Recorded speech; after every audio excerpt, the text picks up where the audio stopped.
nova Lekicina teorija, doduše veoma ozbiljna, o tome da li deca spajaju roditelje ili razdvajaju. Jedan naš poznati psiholog je rekao u jednoj emisiji jako davno da deca spajaju roditelje i da je kruna njihove ljubavi dete i da to dete njih spaja. Sa njim je u toj emisiji bila jedna druga osoba koja nije ni doktor, jedna naša poznata umetnica, gde je rekla da se ne slaže sa tim da deca razdvajaju. Mnogo sam razmišljala na tu temu i smatram da je ona u pravu. Jedno je teorija, ja stalno pričam, drugo je praksa. Teoretski bi to tako trebalo da bude, da dete bude kruna neke ljubavi i da ih to dete još više spoji. Zaista mislim da bi to trebalo teoretski da bude, ali u praksi to nije tako. Smatram da samo ukoliko brak nije valjao ili neka veza, da je dete doprinalo tome da ih možda to dete zbliži. Ali ukoliko je brak bio dobar i jako su se voleli, ne znači da će ih to dete zbližiti još više.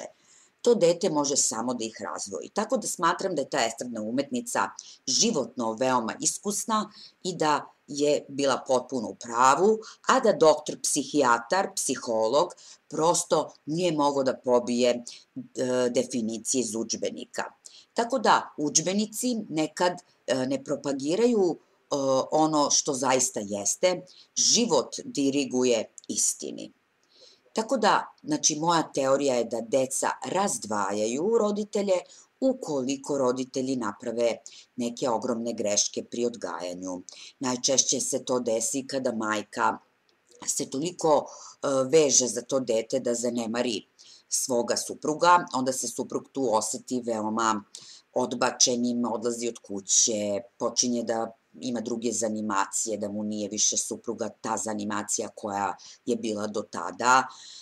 Ima druga situacija gde suprug više ne vidi ženu onako privlačnom kao do sad, jer je ona sada rodila dete, pa je ona sada kao majka Tereza. Tako da tu ima jako puno nekih faktora zbog kog se to desi. Neću sad o tome treba da razmišljate vi, da nađete neki model da do toga ne dođe. Samo sam htela da vam kažem da je to moja teorija i da vodite računa da vas deca ne rastave. Ćao! Prijavite se moj kanal, ljubim vas i pratite me, vi mi trebate kao podrška da znam da ovo što radim nije tako loše.